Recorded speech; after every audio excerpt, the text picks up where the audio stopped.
नमस्कार, मैं Ashutosh Rana crime petrol सतर्क में आप सभी का हार्दिक स्वागत करता हूं। आज मैं लेकर आया हूं एक ऐसा केस जिसमें अपराध की जड़ें इतनी जटिल थीं जिसकी गहराई तक पुलिस वक्त रहते पहुंच नहीं पाई। परिणाम स्वरूप अपराधी अपनी दोहरी जिंदगी का फायदा उठाकर सरेआम घूमता रहा और अपने नापाक इरादों को अंजाम देता रहा। इन अपराधों के पीछे छिपे हुए उस चेहरे तक क्या पुलिस कभी पहुंच पाएगी? ऋषि, तुमने बुलाया था? हाँ, तुमने लीव के लिए एप्लीकेशन दिया था ना? हाँ। अप्रूव हो गई। Rishi thank you so much, you are such a darling. Rishi, ये सब क्या है? Termination letter? तुम ऐसा कैसे कर सकते हो? मैंने तुम्हें बताया था मेरे घर पे कितनी प्रॉब्लम चल रही है, फिर भी तुमने ऐसा किया। रोहन, प्रॉब्लम सबकी लाइफ में होती है। अभी कंपनी सबकी प्रॉब्लम सुनने बैठेगी तो कंपनी का दिवाला निकल जाएगा यार। क्या बकवास कर रहे हो? हाँ, तुम यहाँ लोगों की छुट्टियां बांटते फिर रहे हो और तुमने मुझे नौकरी से निकाल दिया। ऋषि, हाथ कैसे लगा तुमने? मैं तुम्हें छोड़ूंगा नहीं। यार, मैं तुम्हें छोड़ूंगा नहीं ऋषि, मैं तुम्हें छोड़ूंगा नहीं। याद रखना। ये हो गया मेरा सूरज रेडी।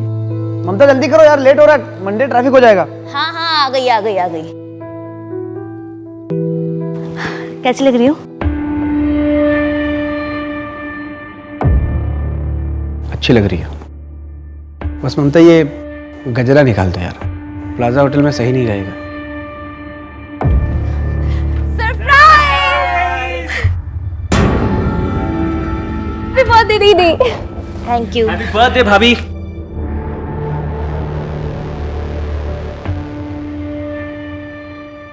आप लोग कहीं जा रहे हैं क्या? हाँ, हम लोग बाहर डिनर पे जा रहे थे। एक्चुअली बड़ी मुश्किल से रिजर्वेशन मिला। हम कल कहीं और चले आएंगे, आज घर पे सेलिब्रेट करते हैं। आप कुछ ऑर्डर कर दीजिए ना प्लीज। चलो अंदर चलो। आप बहुत अच्छी लग रही हैं। हाँ।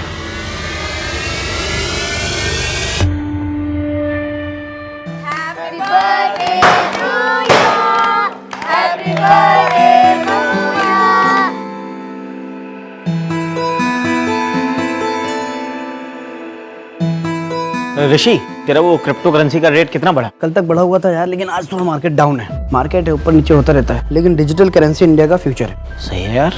यार श्वेता, स्कूल की फीस इतनी बढ़ गई है, लूट मचा रखी है इन लोगों ने। हाँ यार ममता, सही बोल रही है तू।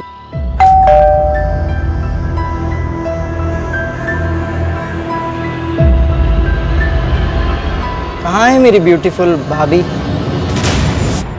भाभी, happy birthday. Thank you.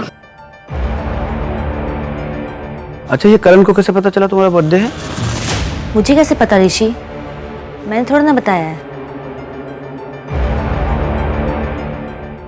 Sorry, मैंने तुम्हारा मूड खराब कर दिया। एक्चुअली करण को देखते ही ना मुझे गुस्सा आ जाता है। मुझे उस पर बिल्कुल भी भरोसा नहीं है। अब तुम्हारे पर पूरा भरोसा है। हर मर्द की ना यही फेवरेट लाइन होती है। मम्मी बचाओ, मम्मी बचाओ, मम्मी उधर कोई तो है, मम्मी उधर कोई तो है, उधर कोई तो है, मम्मी। आपका बैग। मैं क्या सोच रही थी कि सूरज को ना आज स्कूल नहीं भेजते हैं, वो बहुत डरा हुआ है। हाँ ठीक है, मैं भी ऑफिस से जल्दी आने की कोशिश करूंगा। चलो मैं निकलता हूँ।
माथुर, कोई फाउल प्ले?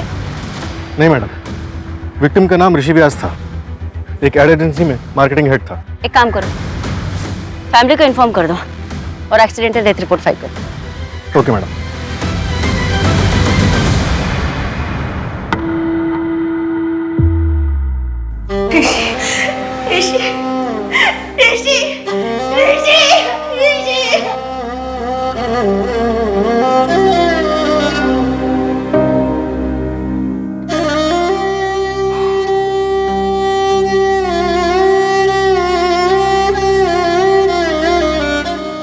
मैडम, ऋषि की पोस्टमार्टम रिपोर्ट के मुताबिक उसकी मौत सर पे गहरी चोट लगने की वजह से हुई। लेकिन कार पे तो हमें कोई एक्सीडेंट के निशान नहीं मिले। इसका मतलब एक्सीडेंट इतनी फोर्सफुली नहीं हुआ कि ऑन द स्पॉट डेथ हो जाए। हाँ मैडम, अजीब बात तो है। और एक बात मैडम, ये ऋषि व्यास प्रीति पुष्कर का जीजा है। प्रीति पुष्कर समीर पुष्कर की वाइफ है नहीं? हाँ मैडम, प्रीति और ममता दोनों कजन है। कितने साल हुए इनकी शादी को? 5 साल। भैया 45 तो बहुत ज्यादा है, 35 थे ना, आप 40 लगा। अरे किस बात के 40 रुपए कह रही हो यार प्रीति तुम? 35 रुपए से 1 रुपए ज्यादा नहीं देंगे, लेना तो लो, नहीं तो अपना। अब इतने में नहीं हो पाएगा। तो फिर एक काम करो, अब जाओ। यार प्रीति, ऐसे लोगों ना सर पे नहीं चढ़ाते यार, और तुम ऐसे पैसे बांटती रहोगी तो फिर तो हमने खोल लिया रेस्टोरेंट। समीर, उसकी बीवी बीमार थी। तो हमने ठेका ले रखा है इस बात का। अच्छा ठीक है, तुम गुस्सा मत हो, तुम बैठो, मैं चाय लेकर आती हूँ। सुनो प्रीति, आज शाम को तुम ममता दीदी के यहाँ पे जा रही हो ना? हाँ तो आते हुए ऑटो मत करना, मैं तुम्हें बाइक से पिक करूंगा। ठीक है।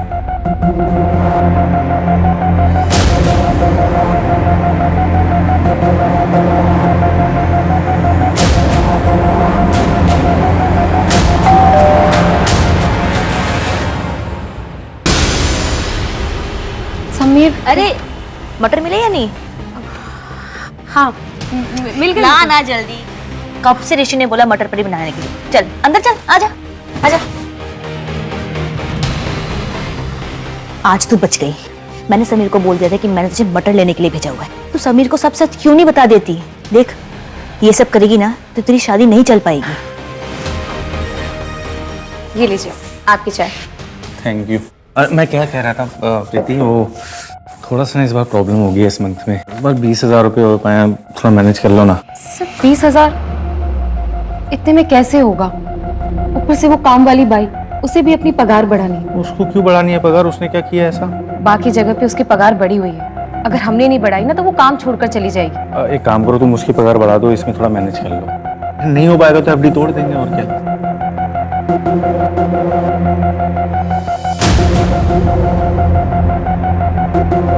समीर, डॉक्टर ने बोला है कि अगर इस बार भी मैं प्रेग्नेंट नहीं हुई तो आईवीएफ कराना पड़ेगा।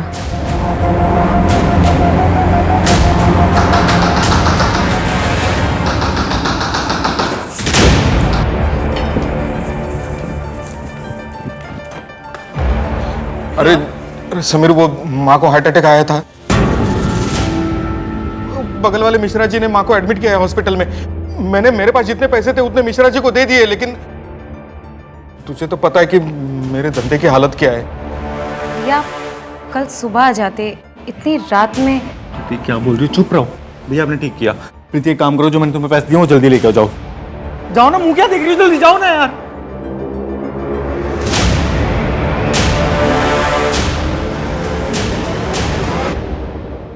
लेकिन तरुण भैया की भी तो कोई जिम्मेदारी बनती है ना, सब कुछ तुम ही क्यों करते हो?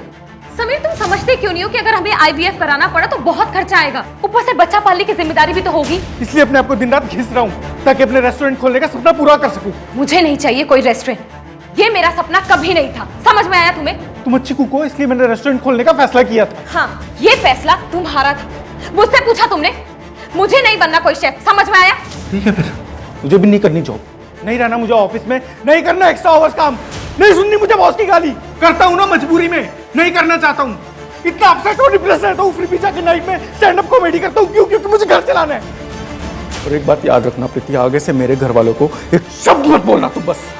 तुम्हारा भाई और तुम्हारी माँ दोनों ही तुम्हारा इस्तेमाल कर रहे हैं। बस यही कर सकते हो तुम। ये जिस घर में तुम रह रहे हो ना, मेरे पापा का दिलाया हुआ है, वरना तुम्हारे पास तो रहने के लिए घर भी नहीं था। लूजर हो तुम, ना मुझे बच्चा दे सके, ना ही लाइफ में कुछ कर सके। चले क्यों नहीं जाते मेरी लाइफ से तुम?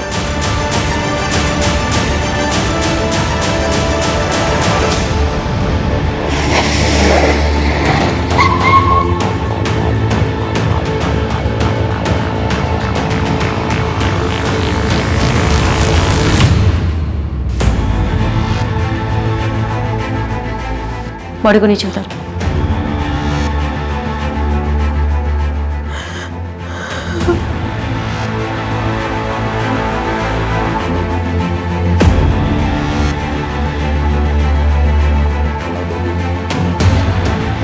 बॉडी पोस्टमार्टम के लिए भेजो। मैं समीर पुष्कर अपने पूरे होशो हवास में ये लेटर लिख रहा हूँ। मैंने अपने परिवार को खुश रखने की बहुत कोशिशें की, पर लाख कोशिशों के बावजूद मैं उसमें असफल रहा। शादी के 5 साल बाद भी मैं अपनी वाइफ को बच्चा नहीं दे पाया। शायद कमी मुझ में ही है, इसलिए मैं आत्महत्या कर रहा हूँ। इसका जिम्मेदार कोई और नहीं, सिर्फ मैं हूँ। प्रीति, तुम अपना ख्याल रखना। समीर ने एक दुकान रेंट पे ली थी, रेस्टोरेंट खोलने का काम चल रहा था और ऑफिस में भी उसका प्रमोशन होने वाला था, पर शायद पैसों की काफ़ी तंगी चल रही थी उसे।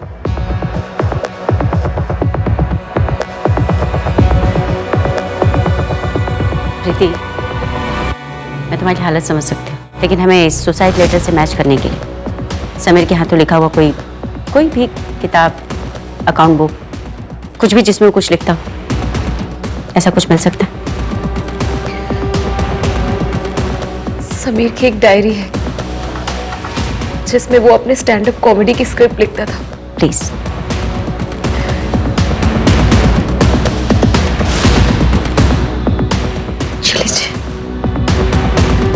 मैडम, सुसाइड नोट की हैंडराइटिंग समीर की डायरी की हैंडराइटिंग से मैच हो गई है। इसका मतलब समीर वाकई में डिप्रेस था, इसलिए उसने सुसाइड कर लिया। हो सकता है मैडम, लेकिन पोस्टमार्टम रिपोर्ट के मुताबिक उसके ब्लड में ज़ेनाथ्रोल के ट्रेसेस मिले हैं, जो कि एक एंटी एंजाइटी ड्रग है। इसको लेने से ज़्यादा आदमी बेहोश हो सकता है या वर्स्ट केसेस में पैरालाइज हो सकता है, लेकिन मर नहीं सकता। ऐसा भी तो हो सकता है ना माथुर, कि समीर ने अपनी सुसाइड को इजी बनाने के लिए इन मेडिसिन का सहारा लिया। प्रीति से रिलेटेड कुछ मिला? मैडम, सुसाइड वाले दिन वो अपनी बहन ममता के घर पे थी, लेकिन इंटरेस्टिंग बात यह है कि प्रीति के मुताबिक वो हफ्ते में 3 दिन अपनी बहन के घर जाती थी, मंडे, वेंसडे और फ्राइडे। लेकिन उसके कॉल रिकॉर्ड चेक करने पे पता चला कि वो कल के अलावा अपनी बहन के घर थी ही नहीं। तो ये प्रीति झूठ बोलकर जाती कहाँ थी? उसकी call location main market area की है। एक काम करो माथुर, मार्केट में उसकी फोटो घुमाओ। अगर वो रेगुलर थी तो किसी ने तो देखा ही हो। Okay madam. इससे पहले आप कोई भी उल्टी सीधी बात सोचें, मैं आपको पूरी सच्चाई बता देती हूँ। मंडे, वेडनेसडे और फ्राइडे मेरे लॉ क्लासेस होते हैं।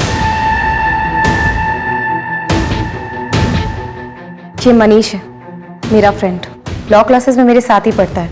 आप चाहे तो मेरी क्लासेस के नंबर ले सकती हैं, वहां जाकर आप तसल्ली कर सकती हैं। तो तुम अपने पति समीर को झूठ क्यों बोलती थी? क्योंकि वो नहीं चाहते थे कि मैं लॉ करूं। वो मुझे अपने रेस्टोरेंट में शेफ बनाना चाहते थे, लेकिन मुझे लॉ करना था। मैं उन्हें हर्ट भी नहीं करना चाहती थी। मैम, आपके और कोई सवाल है तो आप मुझसे डायरेक्टली पूछ सकती हैं। ठीक है, तो डायरेक्टली ही पूछ लेती हूँ। कहीं ऐसा तो नहीं कि तुमने अपने पति समीर को मार दिया और उसकी मौत को सुसाइड का नाम देने की कोशिश कर रही हैं? ये क्या बोल रही हैं मैम आप? मैं अपने पति से बहुत प्यार करती हूँ। वो डिप्रेस थे, इसलिए उन्होंने सुसाइड किया। मुझे छोड़। इस केस को आत्महत्या करार दे दिया गया था। हालांकि जांच अधिकारियों को यह केस खटक रहा था, पर अपनी जांच को आगे बढ़ाने के लिए उनके पास कोई ठोस सबूत नहीं था। 5 सालों बाद प्रीति के परिवार में फिर से एक हत्या हुई। क्या सच में अतीत में पुलिस से कुछ छूट गया था या पुलिस अंधेरे में निशाना लगा रही थी? अतीत से जुड़ी इन कहानियों के बीच ऋषि की हत्या सुलझने की जगह उलझती चली जा रही थी। माथुर, जहाँ पर हमें ऋषि की कार मिली है वो उसका रेगुलर रूट नहीं था, तो फिर वो वहाँ क्यों गया होगा? पता कर रहे हैं मैडम, लेकिन एक बात पता चली, ऑफिस के बाद ऋषि मेन मार्केट एरिया में रुका था, जो उसके घर के रास्ते में पड़ता है। चलो मान लेते हैं शायद किसी से मिलने गया हो, पर किससे? कॉल रिकॉर्ड्स में तो कुछ नहीं मिला। शायद ऑफिस के लैंडलाइन से कॉल किया, डिटेल्स मंगवाई है। उसके ऑफिस में कुछ मिला? एक एक्स एम्प्लॉई रोहन, ऋषि की रिपोर्ट की वजह से रोहन को 3 महीने पहले टर्मिनेट किया गया था। दोनों का झगड़ा भी हुआ था। क्या बकवास कर रहे हो? तुमने मुझे नौकरी से निकाल दिया। मैं तुझे छोड़ूंगा नहीं ऋषि, मैं तुझे छोड़ूंगा नहीं। मुझे नौकरी से निकाल दिया, इसलिए मैं ऋषि को मार दूंगा। कुछ भी बोल रहे हैं आप लोग। 3 महीने हो गए तुम्हें टर्मिनेट हुए। उसके बाद तुमने कई इंटरव्यूज दिए, लेकिन तुम्हें जॉब नहीं मिली। इसका जिम्मेदार तुम कहीं ना कहीं ऋषि को ही मानते होंगे। आप लोगों को नहीं लगता? मुझसे ज्यादा श्रुति के पास रीजन था। Rishi thank you so much, you are such a darling. Madam Rishi के मोबाइल से ऑनलाइन वीकली पैसे ट्रांसफर हो रहे थे सपना माथुर को, सपना माथुर। और हादसे वाले दिन ऋषि सपना माथुर से ही मिलने गया था मार्केट एरिया में। मैं साइकेट्रिस्ट हूँ, ऋषि के बेटे सूरज का ट्रीटमेंट कर रही हूँ, उसको नाइट टेरर्स आते हैं। मम्मी उधर कोई तो। बेटा कोई नहीं, पापा है ना यहाँ पे। कब से? पिछले 6 महीने से।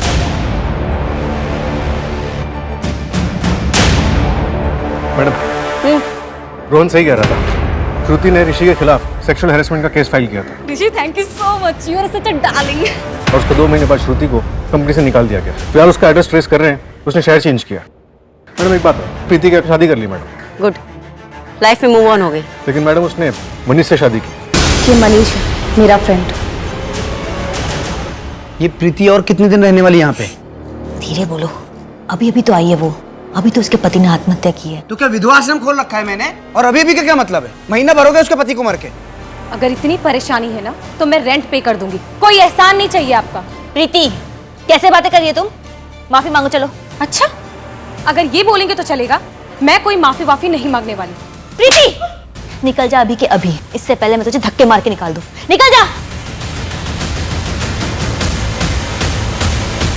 दीदी, जीजू बहुत गुस्से वाले थे पर पूरे घर को संभाल कर रखते थे, और अब आपको संभालना है, सूरज को। आप प्लीज हिम्मत से काम लीजिए। ऑफ कोर्स मैम, मैं ऋषि के साथ ही काम करता था। पूरे ऑफिस को पता था कि श्रुति ने कंप्लेंट की, लेकिन ऋषि का कहना था कि श्रुति ने उसे सेक्सुअल फेवर ऑफर किया था प्रमोशन के लिए। प्रथमेश, आप कंपनी में सेक्सुअल हैरेसमेंट कमेटी में भी थे, लेकिन श्रुति के कंप्लेंट करने के 2 महीने बाद आपने उसे रिजाइन करने के लिए कहा। हाँ, उसके पीछे एक वैलिड रीजन था। हाँ, मेरे हस्बैंड की डेथ ऑन ड्यूटी हुई थी। रेलवे डिपार्टमेंट में कंपनसेशन के लिए ऑफिसर ने पहले मुझसे पैसे मांगे थे और फिर सेक्सुअल फेवर भी। देखिए मैडम, मैं सच कह रही हूँ, ऋषि ने मेरे साथ जबरदस्ती करने की कोशिश की थी। ऋषि, तुमने बुलाया था? हाँ श्रुति, आओ बैठो। How are you? I'm good. Good. ये रहा तुम्हारा प्रमोशन लेटर।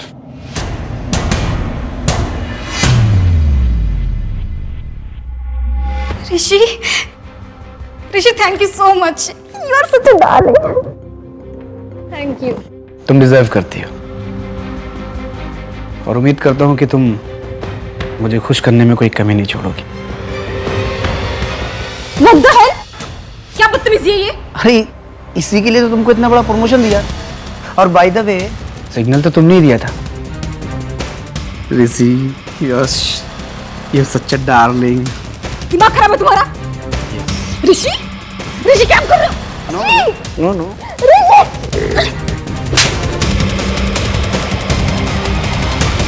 देखो श्रुति, तुम्हारे पास 2 ऑप्शन हैं, या तो तुम ये केस कंटिन्यू करो या फिर खुद रिजाइन दे दो। और इस बात का ध्यान रखना, अगर ये तुम केस कंटिन्यू करोगी तो तुम्हारे उस रेलवे डिपार्टमेंट वाले केस पर भी असर होगा। वहां नहीं समझेंगे कि कई बार हेरेसमेंट हो सकता है, हम समझ रहे हैं। तो घबरा क्यों रहे हो? ऋषि तो ये डिजर्व करता ही था, और एक्सीडेंट हुआ है तो इन्वेस्टिगेट तो होगा ही। मैडम, मैं कॉल करती हूँ बेटा। मैडम एक इंटरेस्टिंग बात पता चली। प्रीति फिलहाल एक लॉ फर्म में इन्वेस्टिगेटिंग फॉरेंसिक ऑफिसर की पोस्ट पे काम कर रही है। फॉरेंसिक? यस मैडम, उसने अपने मास्टर्स फॉरेंसिक साइंस में किए थे और उसके बाद लॉ किया। इस ऋषि के बारे में कोई और इन्फॉर्मेशन? नहीं मैडम, अभी तक कुछ सामने नहीं आया। सूरज, अब तो तेरे पापा मर गए, अब तेरी स्कूल की फीस और ट्यूशन की फीस कौन भरेगा? मम्मी है ना, वो काम करेगी। अच्छा चल, मेरा घर आ गया, ठीक है, बाय बाय।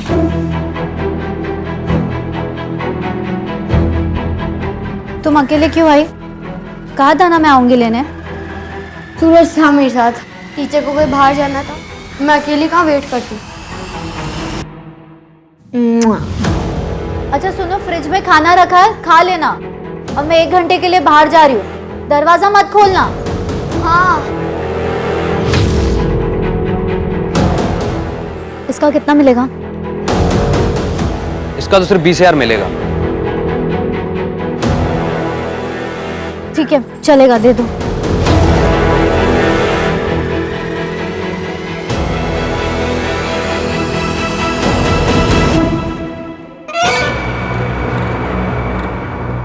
ये लो 20,000 है।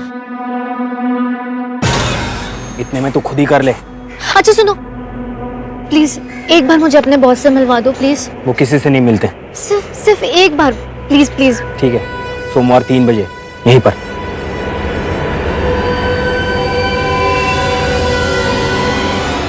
ये देखिए मैडम, ये ब्लड मार्क्स है। इसका मतलब एक्सीडेंट नहीं, अटैक हुआ है।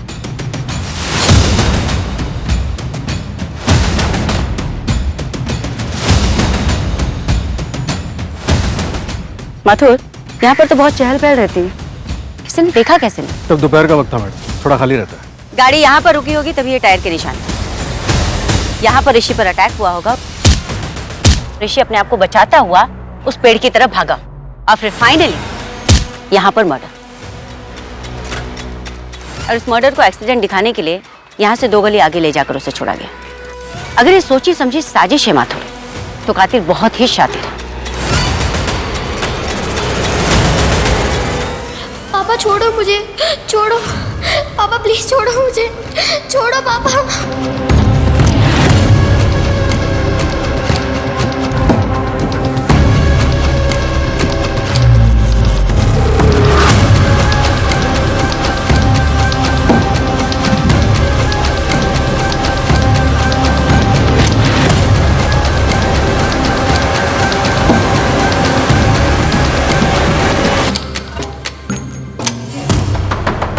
क्या बे, क्यों ठोक रहा है?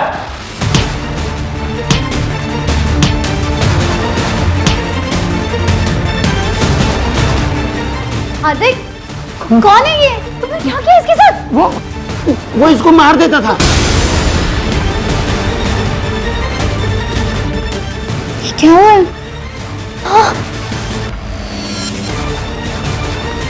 बेटा बेटा उठो उठो, आँख खोलो। हम हैं तुम्हारे साथ, ठीक है? कुछ नहीं होगा तुम्हें। मैडम श्रुति का तो कुछ पता नहीं चला, लेकिन ऋषि और प्रीति के बीच एक लिंक मिला है। समीर की मौत के बाद तकरीबन 2 सालों तक ऋषि ने प्रीति के अकाउंट में पैसे ट्रांसफर किए थे प्रॉपर्टी का केस लड़ने के लिए। कैसी प्रॉपर्टी? मेरे भाई के चिता की आग अभी तक ठंडी भी नहीं हुई और तू अपने आशिक के साथ गुलछर्रे उड़ा रही है। याद रखना, मेरी प्रॉपर्टी में से तुझे एक ढेला भी नहीं दूंगा मैं। सब कुछ हमारा खरीदा हुआ है, हर चीज में समीर के पैसे लगे।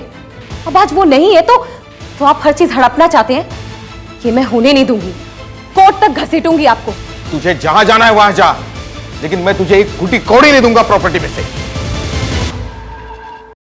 प्रीति, कोर्ट केस लड़ने में मैं तुम्हारी हेल्प कर सकता हूँ, लेकिन केस सेटल होने तक तुम शादी नहीं कर सकती।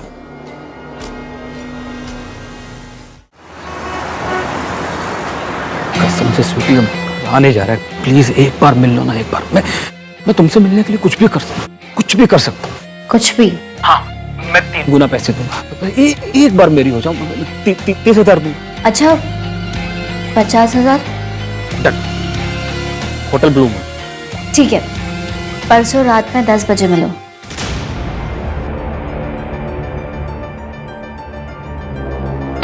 हार्दिक, फिर से?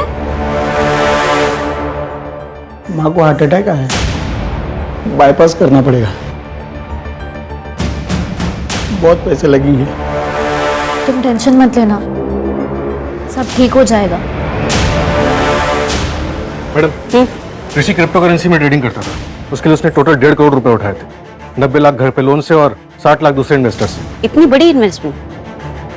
पता करो किस किस से पैसे लिए थे। मैडम 20 लाख तो उसने छोटे मोटे इन्वेस्टर से लिए थे और बाकी 40 लाख अपने ऑफिस के दोस्त प्रथमेश से। देख ऋषि, मुझे पता है क्रिप्टो करेंसी मार्केट बहुत ऊपर गया है, मुझे प्रॉफिट पे कम से कम 30% चाहिए। तेरा दिमाग खराब हो गया प्रथमेश। तूने मुझे 40 लाख रुपया दिया था, वो भी 10% इंटरेस्ट पे।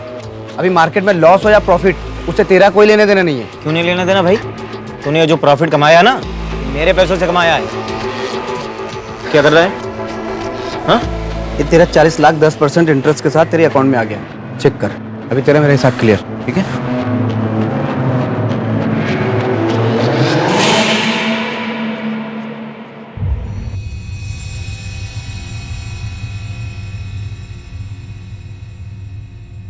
दीदी, क्लेम कब सेटल होगा? जब तक पुलिस इस केस को एक्सीडेंटल डेथ बोल के बंद नहीं कर देती। एक बार ये झंझट खत्म हो जाती तो इंश्योरेंस के पैसे मिल जाते और फिर घर चलाने में भी कितनी आसानी होती। हाँ, पर इन सब झंझटों की वजह से लगता है कि सब कुछ छोड़ दूं। नहीं दीदी, बहुत बड़ी अमाउंट है ये, और फिर जीजू ने ये सब आप लोगों के लिए तो करवाया है ना। 1 करोड़ का लाइफ इंश्योरेंस? हाँ मैडम, लेकिन ये क्लेम अभी तक सेटल नहीं हुआ है, जब तक कि हम मर्डर को रूल आउट नहीं कर देते। मैडम, रोहन की सीडीआर रिपोर्ट से पता चला है कि लगातार वो एक नंबर से बात कर रहा है। कहाँ का नंबर है? दिल्ली का है मैडम। किसका? अर्चना मिश्रा के नाम से रजिस्टर्ड है। अर्चना मिश्रा? केस में नया ताश का पता कहाँ से आ गया? माथुर, तुम दिल्ली के लिए निकलो। Okay madam.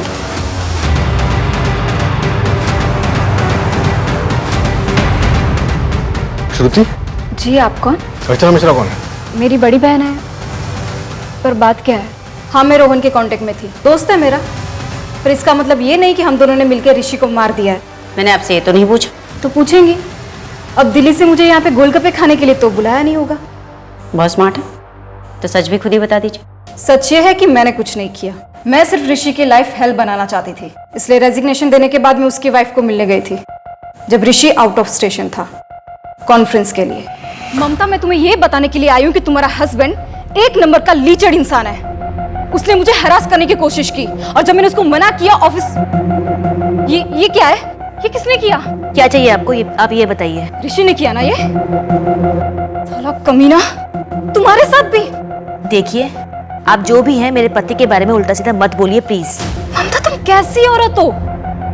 जिससे मार खाती हो उसी की पूजा करती हो। छोड़ दो उसे। अपनी बकवास बंद करो, एंड प्लीज दोबारा यहाँ मत आना, प्लीज।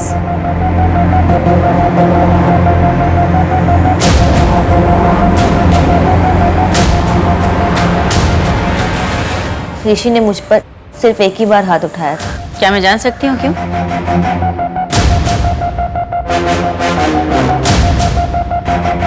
कॉफी। थैंक यू भाभी। अच्छा, तो मेरे पीठ पीछे सूरज की पढ़ाई के नाम पे ये सब चल रहा है घर में। चलता हूँ। कैसी बातें कर रहे हो तुम? भाभी बोलता है वो मुझे। क्या ऋषि ने कभी सूरज पर भी हाथ उठाया था? नहीं मैम, ऋषि एक बहुत अच्छे पिता थे। उस दिन वो नशे की हालत में थे, इसलिए उनसे गलती हो गई थी। वो बहुत शर्मिंदा थे। श्रुति ने तो आज मुझे फंसा ही दिया था। पर तुम टेंशन क्यों ले रही हो? तुमने कुछ किया है क्या? लड़के का नाम पता कुछ? नहीं सर, रूम तो इन्होंने ही बुक कराया था। बोले थे गेस्ट आएंगे, इसलिए लड़की की डिटेल्स नहीं लिए। चेहरा तो देखा होगा उसका? नहीं सर, मुंह पर उसने कपड़ा बांध कर रखा था, और जाते वक्त कब गई पता भी नहीं चला। लेकिन उस लड़की के पीठ पे सिगरेट से जलता है वैसा निशान था।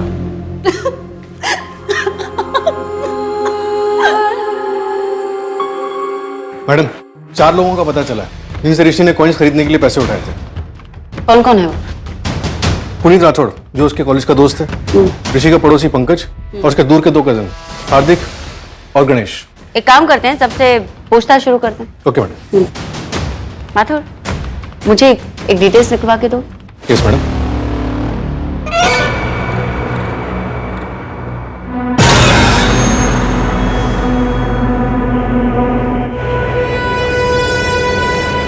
कहाँ है तुम्हारे बॉस? मुझे उनसे मिलना है। ये तुम बॉस हो? हाँ, तो बोल क्या काम था? देखो, मेरे पास सिर्फ 20,000 है, प्लीज मेरा काम कर दो। ए बेवकूफ औरत, मना किया था ना तुझे, इतने कम में नहीं होगा। मुझे लगा तू और पैसे लेकर आएगी। देख, कम से कम 1 लाख रुपए लेते हैं, तेरे लिए 50,000 कर देंगे, इससे कम नहीं होगा। जब होगा तब आना। ठीक है।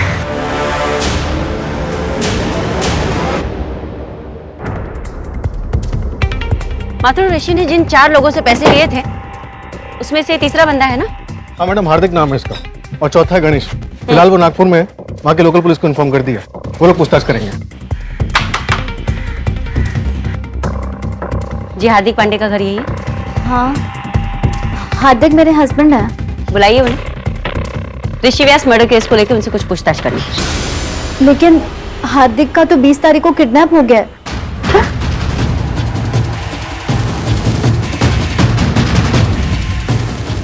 आपने पुलिस में कंप्लेन नहीं लिखवाई?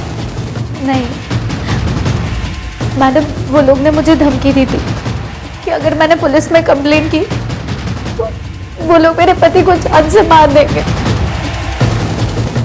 किडनैपर ने आपको बड़ी मार्केट के पीछे कच्ची वाली सड़क पर पैसे लेके बुलाए हैं ना?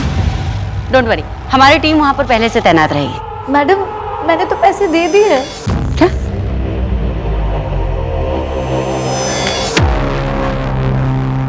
वो लोग आज मेरे पति हार्दिक को छोड़ने वाले थे, लेकिन वो अब तक घर नहीं आए। माथुर, लोकल पुलिस स्टेशन को इस केस के बारे में अपडेट करो। Okay madam. क्या हार्दिक का कनेक्शन पहले किसी मर्डर केस में था? जी मैडम, जगत शर्मा नाम था विक्टिम का।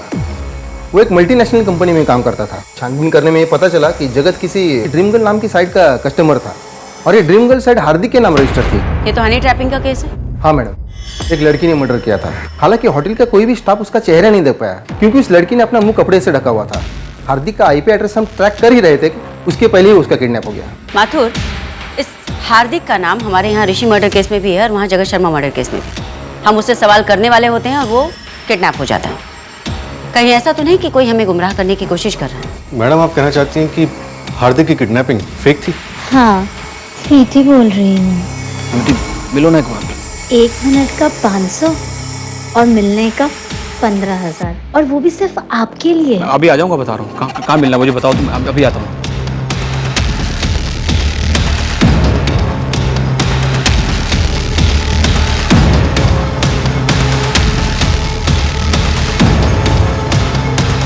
मैडम, हार्दिक की लास्ट बात उसकी वाइफ से यानी कविता से हुई थी। उस वक्त तो ऑफिस में ही था और ऑफिस से घर लौटते हुए वो किडनैप हो गया। उसके ऑफिस से घर के बीच रास्ते में जितने भी सीसीटीवी कैमरास है वो सब मैं खंगलता हूँ, शायद कुछ हाथ लग जाए। Thank you Joshi. Thank you. Mathur, इस हार्दिक और कविता की बेटी साक्षी। हार्दिक और कविता की अपनी बेटी नहीं। हार्दिक ने साक्षी को उसके बाप से 2 साल पहले रेस्क्यू करवाया था। उसका बाप साक्षी को अब्यूज करता था। उसके बाद हार्दिक और कविता ने साक्षी को लीगली अडॉप्ट कर लिया। सर, ये जो आपने डिटेल्स मांगी थी,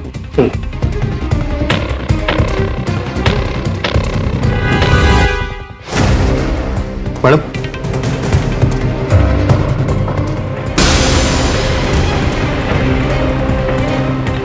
माथुर, जब कोई क्रिमिनल लंबे समय तक पकड़ा नहीं जाता ना, तो उसे अहंकार हो जाता है और अपने उस अहंकार के चलते वो गलतियां कर बैठता है। हमें उस सही वक्त का इंतजार करना है कि वो गलती करे और हम उसे तक पहुंचे। अहंकार में तीनों गए, कुल गौरव और वंश। ना मानो तो देख लो रावण, कौरव, कंस। हमें हमारे कर्मों की सजा मिलती है। समय सर्वशक्तिमान है। आपका मित्र कौन है, आपका शत्रु कौन है, ये बात सिर्फ समय ही बता सकता है। हाँ साक्षी। अच्छा सुनो, मैं 1 घंटे के बाद तुम दोनों को लेने आऊंगी, लेकिन अकेले घर मत आना, ठीक है?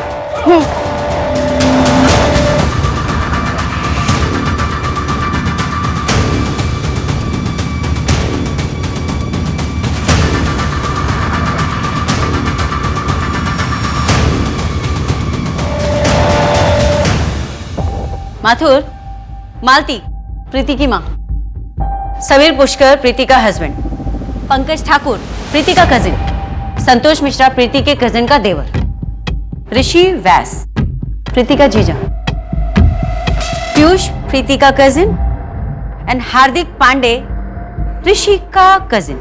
माथुर, कहीं ना कहीं ये सारे लोग एक दूसरे से जुड़े हुए, एक ही फैमिली के। मैडम, ये संतोष और पीयूष, इन दोनों की डेथ नेचुरल नहीं हुई थी। इसका सीधा सा मतलब है कि इसकी प्लानिंग बड़ी ही सटीक तरीके से की गई। लेकिन इन लोगों में कॉमन तो कुछ भी नहीं। मोटिव क्या हो सकता है? माथुर, मुझे मेडिकल बोर्ड का नंबर लाकर। मालती के अलावा ये सभी लोग अपने पीछे अपनी पत्नी को छोड़कर गए और इनकी पत्नियों ने अपने आसपास के क्लिनिक में कभी ना कभी अपनी मारपीट के घाव का इलाज करवाया। तो क्या मैडम इन सबकी पत्नियों ने इनको मारा होगा?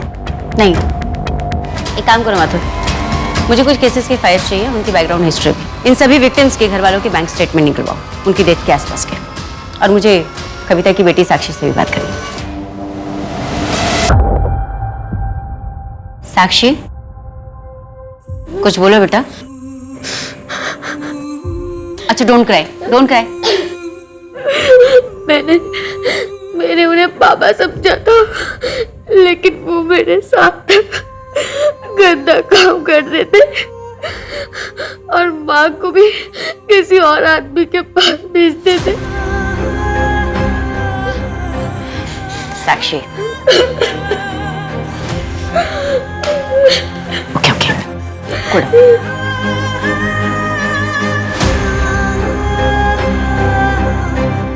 ए रुक, ये किसने किया?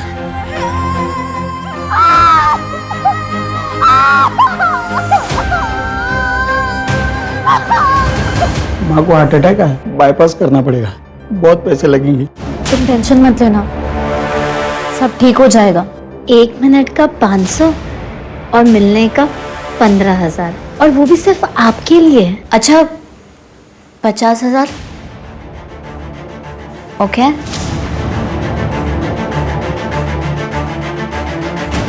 कल की बुकिंग है, मोटी पार्टी है, 50,000 मिलेंगे। देखो तुम जो बोलोगे ना वो सब मैं कर लूंगी, प्लीज प्लीज ये सब मत कराओ। चुप, तुम रुको, मैं भी आता हूँ।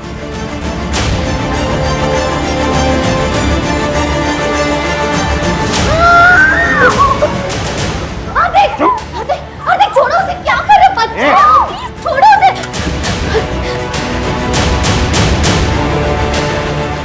अब सोच ले तू, अगर कल तू नहीं जाएगी ना तो ये जाएगी।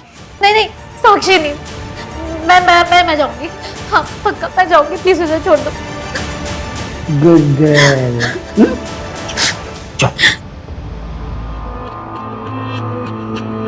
हेलो, मैं स्वीटी, और आप? संजू, आपकी आवाज बहुत प्यारी है, आपसे मिलना चाहता हूँ। अरे इतनी जल्दी? पहले थोड़ी दोस्ती तो कर लो। तो दोस्ती के लिए कितने पैसे खर्च करने होंगे?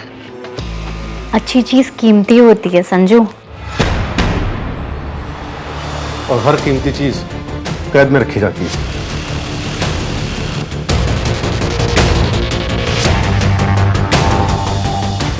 तुम्हारी बेटी साक्षी से बात हुई? तुम जगत से मिलने गई थी, जगत को तुमने मारा, तो फिर हार्दिक की सुपारी क्यों दी? उसे भी मारी देती।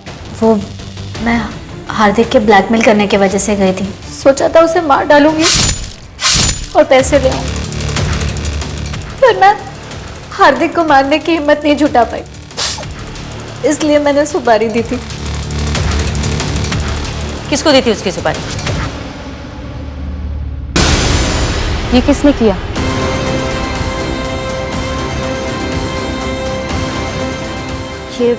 ये मेरे पति ने किया। मेरी बेटी के शरीर पे भी ऐसे जख्म दिखेंगे। तुम मुझे 10,000 कम देना, लेकिन उस हार्दिक कमीने को मैं तड़पा तड़पा के मारूं। मुझे माफ कर दो।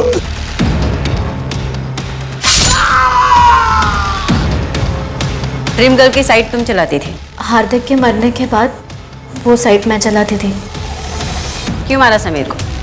मैम, समीर ने सुसाइड किया था।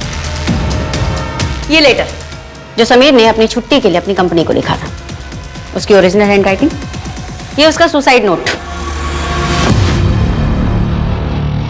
ये डायरी, दोनों की हैंडराइटिंग एक दूसरे से मैच करती जो तुमने लिखी। हुआ क्या?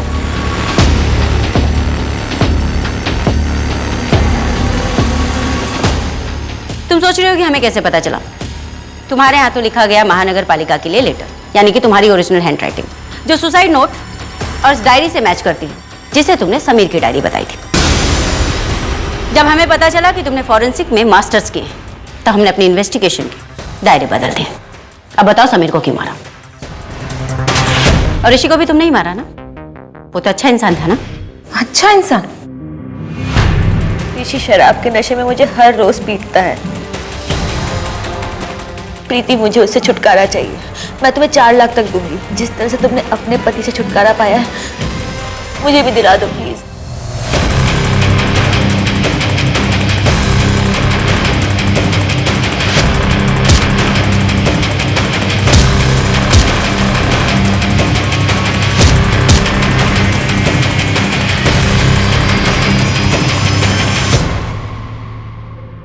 ऋषि के लिए हम श्योर नहीं थे, अच्छा हुआ तुमने खुद ही कन्फेस कर दिया।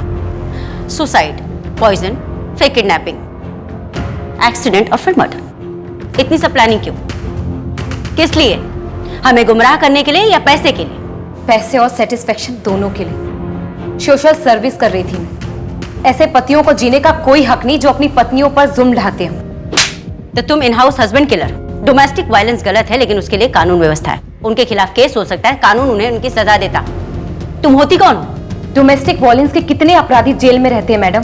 कानून हाथ में लेना इंसाफ नहीं होता प्रीति। तुम्हारा हस्बैंड भी क्रिमिनल था और तुम भी क्रिमिनल हो। तुम दोनों के सिर्फ जुर्म अलग है। बाकी के 6 विक्टिम्स को भी तुम दोनों ने ही मारा ना? और कितने मर्डर्स किए तुम दोनों ने? तुम एक मासूम औरत थी, डोमेस्टिक वायलेंस की शिकार, लेकिन आज देखो अपने आप को, तुम एक खूंखार अपराधी बन चुकी हो। भारत में घरेलू हिंसा की जड़ें काफी गहरी हैं और ये व्यापक रूप से प्रचलित है। नेशनल क्राइम रिकॉर्ड्स 2019 की रिपोर्ट के अनुसार महिलाओं के खिलाफ अपराधों के सभी 4,05,000 मामलों में से अधिकांश यानी कि लगभग 30.9% मामले धारा 498A के तहत दर्ज हुए हैं। इस धारा के तहत सिर्फ वही मामले दर्ज किए जाते हैं जिसमें पति या उसके रिश्तेदारों द्वारा क्रूरता की जाती है। हालांकि महिलाओं के खिलाफ अपराधों का सबसे बड़ा हिस्सा होने के बावजूद घरेलू हिंसा को कम रिपोर्ट किए गए अपराधों के रूप में जाना जाता है। जो प्रीति और ममता ने किया वो कभी सही नहीं हो सकता। जिस वक्त उन दोनों ने अपराध करने का फैसला किया, उसी वक्त से वो दोनों पीड़िता नहीं बल्कि शातिर अपराधी बन गए। अब मैं आशुतोष राणा विदा लेता हूं आपसे। हम फिर मिलेंगे एक ऐसी ही कहानी के साथ जो आपको रखेगी सतर्क और जिंदगी को सुरक्षित। तब तक अपना और अपने परिवार का ख्याल रखिए और देखते रहिए क्राइम पेट्रोल। सतर्क। जय हिंद।